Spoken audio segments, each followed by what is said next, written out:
गुजरात में लोकसभा चुनाव शांतिपूर्ण रूप से संपन्न हो गया है, लेकिन 4 जून को मतदान का परिणाम आने से पहले ही भरूच लोकसभा के दोनों प्रत्याशी आमने सामने आ गए। भरूच के सांसद मनसुख वसावा और डेडियापाड़ा के विधायक चैतर वसावा सरकारी कार्यालय में ही एक दूसरे के साथ झगड़ते हुए देखने मिले।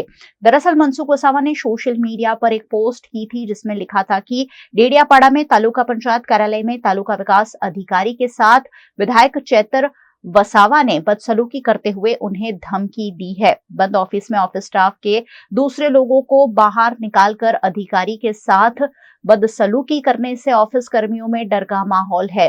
मैं तत्काल डेडियापाड़ा पहुंच रहा हूं।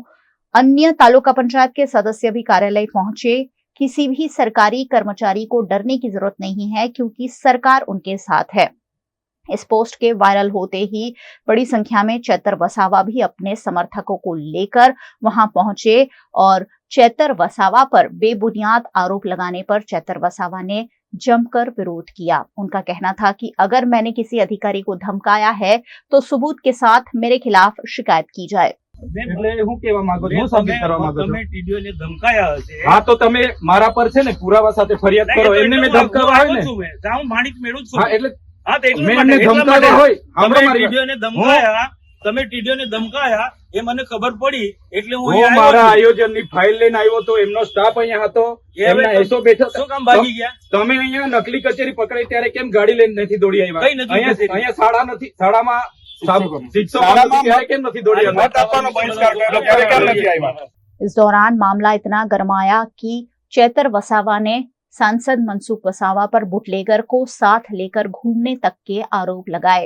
वहीं मनसुख वसावा ने चैतर वसावा को कहा कि तेरे जैसी टोपियां बहुत आई और गई। इस बयान के बाद मामला काफी गर्मा गया और पुलिस ने बीच बचाव करते हुए मामले पर काबू पाया। लागे थे तारा जीव तो बहुत टोपी આવી ગઈ તો તમે શું કરવા દો? હું ધારાસભ્ય છું, તમારી સરકાર મારે કામ ને મારી સરકાર એમાં તમારી ચંચુપાત નહીં કરવા દો। તમારે જરા બી અહીંયા ચંચુપાત નહીં જોઈએ, આ તમને કહી દીધું। આ લોકશાહી છે। બંધ કર ભાઈ તું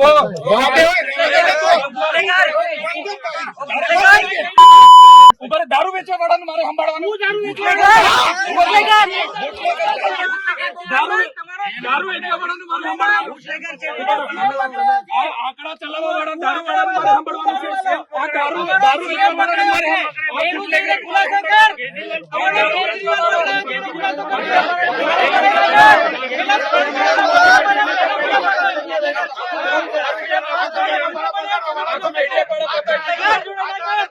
દારૂ વેચી આ દારૂ વેચવા વાળાને સમજાવો। દારૂ વેચવા વાળાને સમજાવો। કોણ સાવકાર છું? બોલો। અરે મેં એના જેવા દારૂ નથી વેચતો। ડી ક્વોલિટી નો દારૂ મેં નથી વેચતો। ડી ક્વોલિટી નો દારૂ મેં નથી વેચતો। મારે કોઈ આગળ ધંધા એ દારૂ વેચવા વાળાને બુટલેગર ને લઈ ફરું છું। શરમ આવે? શરમ લાગે છે તારા જેવી તો બહુ ટોપી આવી ગઈ। અરે છે અમે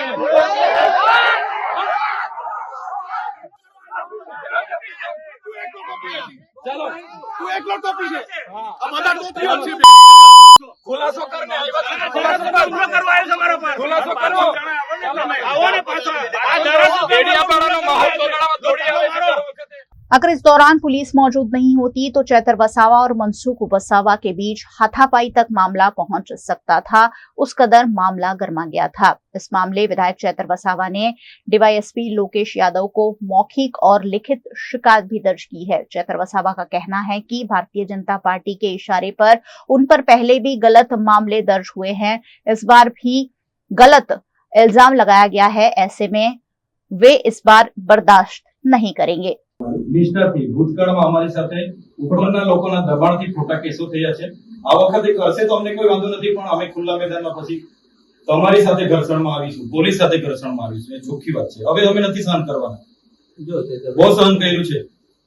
કાયદો કોઈ પણ હાથમાં લે કોઈ પણ પક્ષનો હોય, બરોબર છે, તો પોલીસ વિભાગ અત્યાર સુધી તમને મારો અનુભવ તટસ્થ કેમ જ છે? કામ કરશે તે. હા બસ તટસ્થથી અમને તમને એવું લાગે છે તમારું ધ્યાન અમે તમને રજૂઆત કરવા આવીશું એસપી સાહેબ ને કહીશું કે આ ખોટું થયું છે, તમે જો નહીં ઇમ્પ્લિમેન્ટ કરશો તો અમે ખુલ્લા આવી જઈશું. અમને અમારી સામે પણ કોર્ટ છે, ઉપલા અધિકારી પણ છે, એસપી સાહેબ પણ છે, આઈટી સાહેબ પણ છે, ભૂતકાળમાં બનાવમાં કોઈ માણસને માર નથી મારી, કોઈ દવાખાને તો બી 3 મહિના અમારા ઘરના જેલ બેઠી છે, ખોટા એફિડેવિટો, ખોટી રજૂઆતોના લીધે.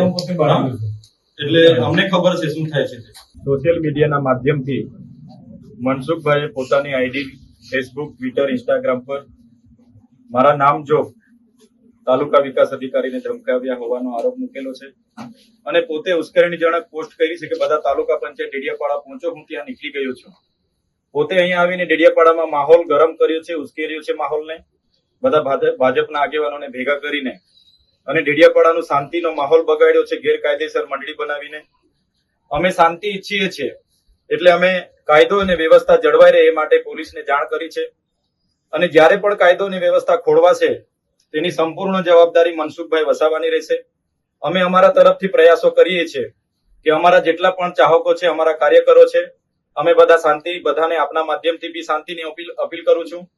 પણ જે રીતે વહીવટી તંત્રએ ભૂતકાળમાં ભાજપના ઇશારે જે ખોટા કેસો ઉભા કર્યા છે એવી જ રીતે આ વખતે ખોટા કેસો ઉભા કરવાની કોશિશ કરશે અને અમને પરેશાન કરવાની કોશિશ કરશે તો આ વખતે સમગ્ર ગુજરાતના લોકો એક થયા છે.